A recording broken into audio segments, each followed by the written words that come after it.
into engingayisho nje ukuthi ivoice yakhe i-right, i-studio si-right, i-beat right, ingoma ngasekugcineni i-right, but le yeGucci neMbongolo angiyizwa.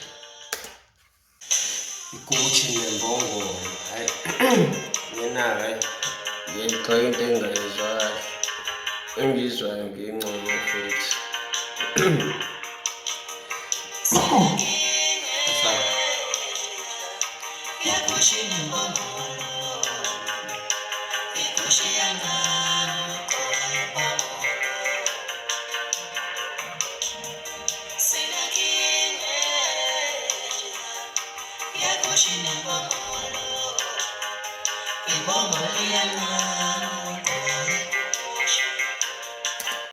Igqoka iGucci,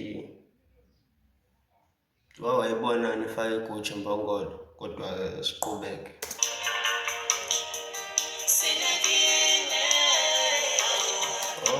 Njengoba ithi sinenkinga entsha,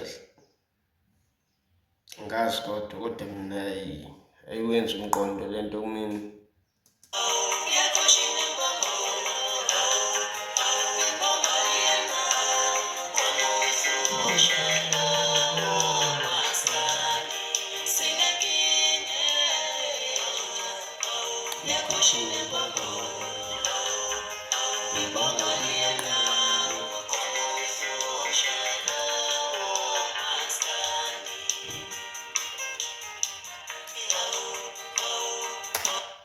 Ingakusho nje i-beat i-right, umyalezo angikuzwa.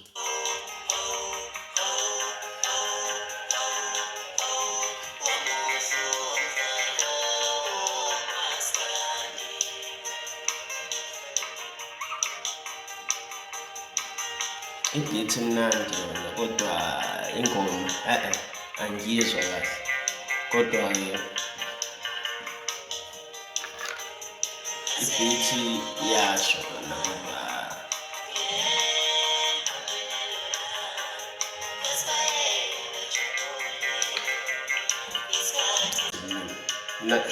le-part ayiwenzi umqondo kumina, but ekuqaleni i-right, i-beat yakhona i-right, yonke into on point, ngisho istudio sakhe si-clean, but ayiwenzi umqondo lento azama ukuyisho la. Imbongolo igqoka kanjani iGucci? Phela ngocula funa uculele abantu abadala, lento kufanele siyilalele sizwe sifake ikhanda. So if usitshela wena into esingayizwa kahle sothini ayizwakali, umqondo athi ayinawo umqondo, ubile umqondo wayo kwenye indawo fike ikulahle. But into engingayisho nje ukuthi ivoice yakhe i-right, i-studio si-right, i-beat right, ingoma ngasekugcineni i-right, but le yeGucci neMbongolo angiyizwa.